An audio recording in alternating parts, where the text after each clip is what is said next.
This is your wedding ceremony.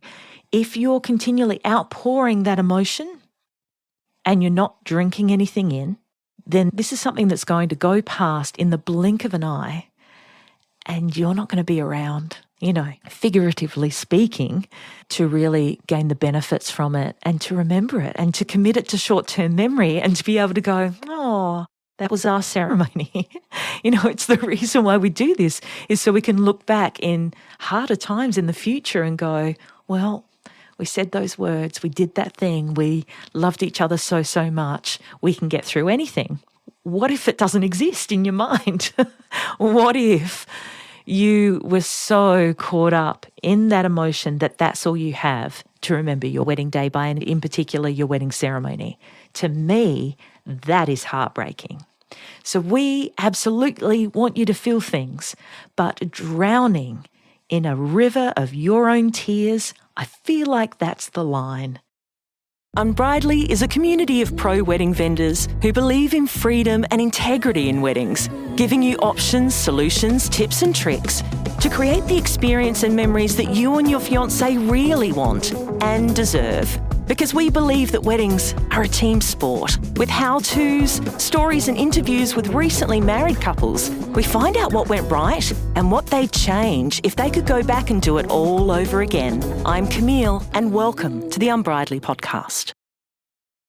Hi, and thanks for listening. It's got to be one of the most common concerns that engaged couples have about their wedding day, the level of emotion and how they're going to control their crying. There are so many different really good reasons why people cry on their wedding day. 9 times out of 10, it's through sheer happiness, the overwhelming sense of togetherness, of family, of community, of feeling understood. They're all just beautiful, warm, embracing, and sometimes overwhelming emotions, especially when you've got a decent group of your family and friends there with you. It's going to be completely natural for you to feel all of this on your wedding day and for you to express it by laughing, shouting, getting a little bit nervous, butterflies in the tummy, all the things, but frequently crying. The good news is that there are some steps you can take to, inverted commas, minimise the damage and embarrassing snotty snorts through the microphone. You've got to remember they get amplified as well when you're going, it's gross.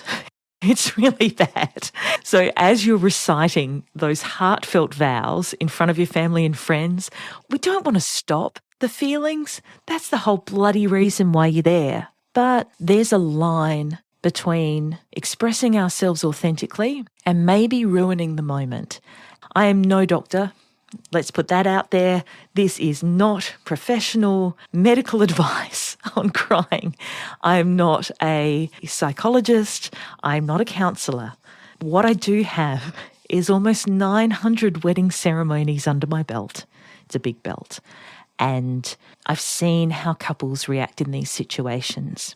And what I've noticed is there's a tipping point between being open and aware and vulnerable, accepting, and going not over the top, but really not being able to hold back sobs and the real outpouring of emotion.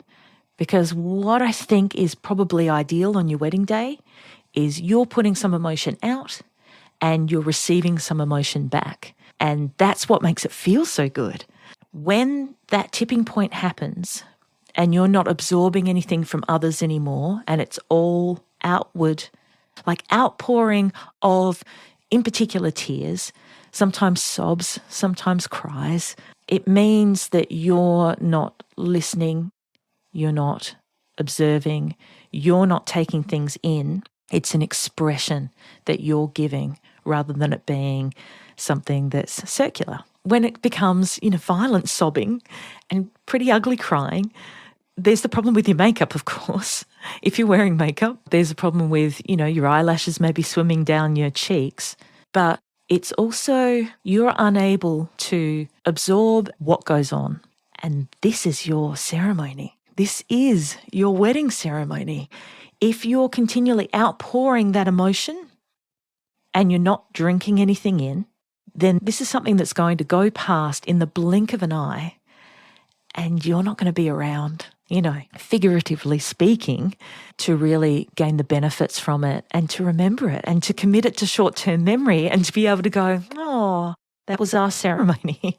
It's the reason why we do this is so we can look back in harder times in the future and go, well, we said those words, we did that thing, we loved each other so, so much, we can get through anything. What if it doesn't exist in your mind?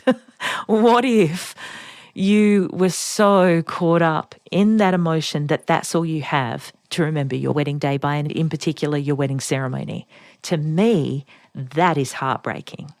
So we absolutely want you to feel things, but drowning in a river of your own tears, I feel like that's the line. Can we agree?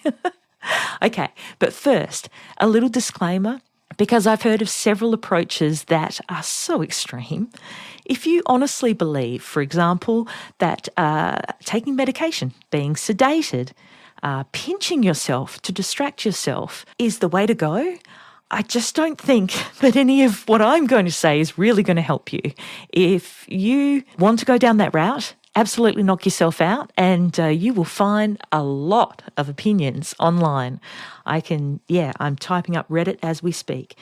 But if you're just a little bit nervous, you have some butterflies, and you would prefer not to have things get out of control, you want to still feel things, but you want to still absorb what's going on around you and really paying attention, being in the moment, then this is for you.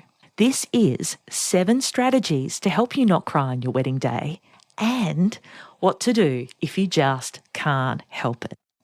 Okay, so before we kick off, what's really good to look at is what your track record is like in emotional situations.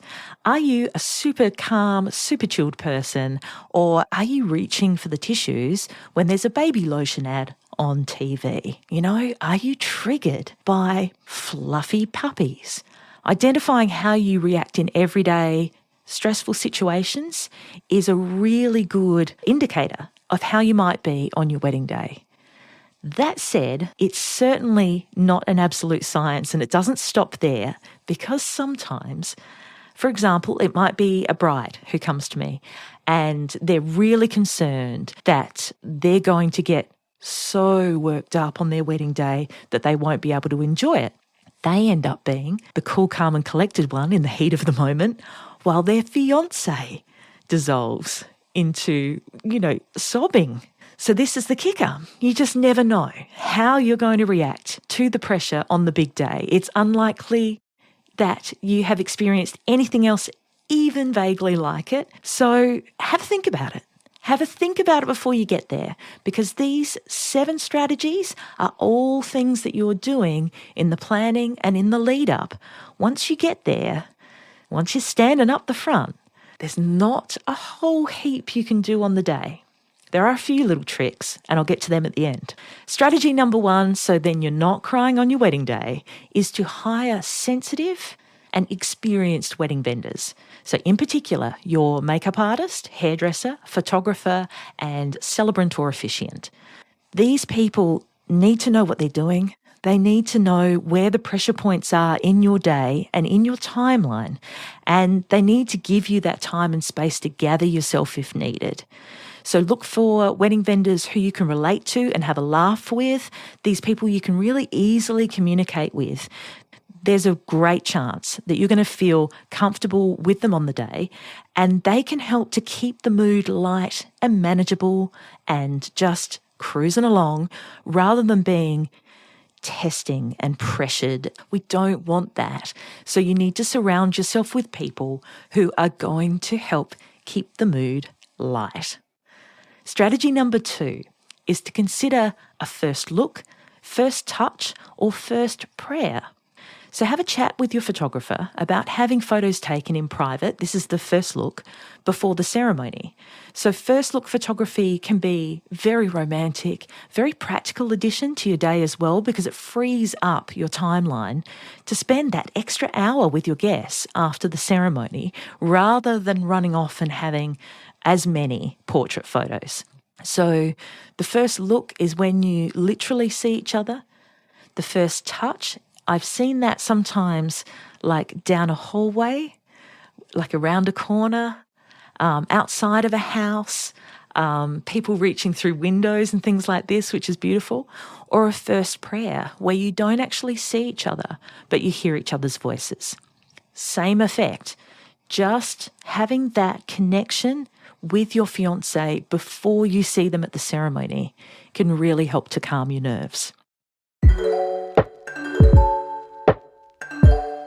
You still haven't written your vows yet, have you? Let me help. In around 20 minutes or so, you can easily write personalised wedding vows unlike anything you've heard before that will make your fiancé feel like the most loved, understood and appreciated person on the planet. The How to Write Wedding Vows That Don't Suck instant download 17-page PDF ebook walks you through a step-by-step format for your vows, how to find the right words and phrases to describe your feelings and your fiancé, how to write that crucial first draft, and create your final wedding vows masterpiece. So if you don't know how or even where to start, if you've been Googling your little heart out, or if you've been calling them wedding vows, AEIOU, this ebook is for you. Included in there are also some bonus secrets for getting the most out of your wedding ceremony. So make sure you download your copy right now and get Write Your Wedding Vows crossed off your to-do list today. The link is in the show notes. Strategy number 3, designing a well-padded wedding schedule or timeline. You are doing this with all your vendors. This is also in the lead up. This is in the planning phase. It includes extra time factored in to be with your new spouse and to reflect and absorb what's going on around you, but also this pressure cooker situation. It's lifting the pressure valve along the day so you don't have the stress when you're running behind schedule, because there's nothing that's going to trigger the tears like freaking out. That's the truth. Strategy number 4 is to have a thorough ceremony rehearsal with your celebrant or officiant on site if possible. So you're getting married at one spot, try and have the rehearsal at that spot too. It can make the real thing so much less scary because it's the second time round. You've been there, you've done it before, it's all good. But also really tiny factors which, literally might trip you up can be gone over then. If you hate your voice on a microphone, if the walk down the aisle, what if there's a pop-up sprinkler or something like that? It can be really handy. So again, these are tiny little additional points that will come up at a rehearsal, which will also lessen any anxious feelings or thoughts that you're having about your day. It's going to let you know that you're going to be okay. So you can really try and focus and be in the moment a little bit more. And hopefully we can, save the waterworks. Strategy number 5 is arrange ahead of time or put someone else in charge of, delegate this. Supplying fresh, healthy, low GI food to keep you sustained throughout the day. Now, often for a bride, bridesmaids, anyone who's having hair and makeup done, there is at least an hour of makeup. There's usually about half an hour to an hour of time doing hairstyles for every single person who's having that. Generally, whoever's having hair and makeup done, they're waking up at the crack of dawn. And it's quite common that everyone's feeling a little bit nervous, and so they tend to not eat. And if something isn't prepared, platters and things out in front of you, everyone is sort of on their own wavelength and no one actually goes and does it. And then everyone realises at the last moment. So wherever you're getting ready, or if you can go out and go somewhere else where they'll serve you, have that fresh, healthy, low GI food. You don't want heaps of sugar. You don't want to come crashing down on a sugar low at 3 o'clock just before you walk down the aisle. You want to keep your energy levels sustained. So we're talking fruits and nuts and crudités and dips and heaps of water. Now, your fiancé would rather wait an extra 5 to 10 minutes for you, I can guarantee it, for you to go to the toilet because you've had a lot of water, than have you faint up the front during your ceremony. I can guarantee that one. And you're going to feel so much better standing up the front. It's going to help you feel in charge and in control. Strategy number 6 is have great music. So sure, there's music for the ceremony, there's music for your reception, but what are you going to be listening to as you're getting ready? So I love the idea of a really awesome Spotify playlist, upbeat, singable songs, but it depends on what relaxes you most. So if Metallica cranked up to 11 gives you a zen-like sense of calm, then that's what you need to be listening to. But we really want all the elements of your day to really be pulling in the right direction to have you feeling your best up the front. And strategy number 7, a little controversial, but it's alcohol. So as I said, not a doctor, not a counsellor, not a therapist, not a psychologist. While a cheeky glass of champagne or a beer can be a helpful leveller for some brides and grooms, there are others who'll be swaying at the altar with that much alcohol in their system. Only you will know your limits. But you need to keep in mind the legal requirements of marriage in your state and country. You don't want to risk not having this ceremony be legal. But sometimes just that one little drink can really help to ease the emotions a bit. You can go too much the other way, but it's worth thinking about. If you're the type of person who, is a little bit more relaxed after one glass of something, then maybe it's worth having one glass of something. So all that said, should these strategies not stop the deluge of happy tears, then you want to be sure of a few things. Number 1 is the best waterproof mascara and setting powder that money can buy. So have an open and frank discussion with your makeup artist at your trial. Professional makeup artists are generally all over it because they've seen it, but ask for their professional advice on what products they'd recommend to keep you looking fresh throughout the day. Make sure they use the heavy-duty stuff on you if you're a very emotional person. Get it sorted from the very start, from the very morning, and then take care of your look across the day. When it comes to the ceremony itself, there are some other ways that you can sort of feel more in control of your emotions. You know that feeling, like if you're trying to give a speech or you're doing a presentation, you can feel the heat just rising in your chest and it goes up to your neck. And some people, poor people, they have, that red face look that they get, or you can see the strawberry marks going up their neck and you can feel the heat increase in your body.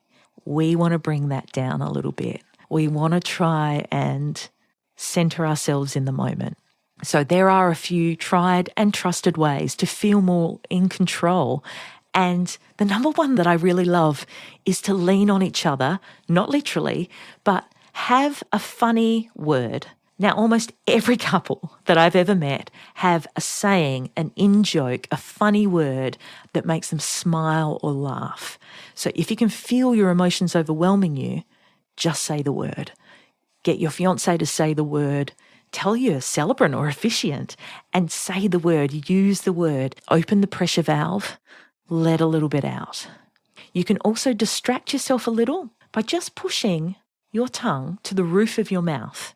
So if you think about it right now, so you got your tongue, press it to the roof of your mouth. It can really help stop the uncontrollable sobbing because you can't concentrate on anything else. When you're trying to put your tongue to the roof of your mouth, you can't cry, which is brilliant. You could also, if you don't have open-toed shoes, wriggling your toes. It's a sneaky way to fidget without making everyone else nervous around you. And it also helps to pump blood back up into your poor little oxygen-starved brain. Or you can just pick a point on the horizon or your fiancé's earlobe and concentrate on it. Focus on it, meditate on it. Yogic, meditative type breathing, like deep into your stomach and then releasing it slowly, is very calming, and it can also help you focus and be in the moment. So to recap, the 7 strategies to help you not cry on your wedding day. Number 1, hire sensitive and experienced wedding vendors. Number 2, consider a first look, first touch, or first prayer. Number 3, design a well-padded wedding schedule or timeline. Number 4, have a thorough ceremony rehearsal. Number 5, arrange ahead of time to put someone else in charge of the food, the water. Actually eat and drink it too. Number 6, great music. Fill your ears with the good stuff and feel great from the outside in. And number 7, if you're able, if you're smart, if it's in moderation, alcohol. Keep in mind that your wedding will feel unlike anything else that you've experienced in your entire life to date. It is a bit of a roller coaster of anticipation and then joy and then relief, and it's mixed with surges of love and pride and contentment. And this is what makes a wedding day so amazing. So if everything fails, let it go. Tears of happiness and joy, and there is that great joke, tears of absolute relief at your wedding that the planning's over, are a natural and beautiful thing. And after, almost 900 wedding ceremonies worth of experience, I can guarantee that you will live to tell the tale. And I'd love to hear from you. If I've missed any fantastic strategies, any tricks and tips for feeling more in control on your wedding day and maybe not crying so much, then feel free to join the conversation on Instagram, or if you're an engaged couple, come and join us in Unbridely Couples on Facebook. That about wraps it up for this episode of the Unbridely podcast. For the links and resources we mentioned, please head to the show notes. And if you love the show, please review and subscribe on the podcast platform you're on now so you don't miss out on a single episode. Thanks so much for listening. And remember, weddings are a team sport. Catch you soon.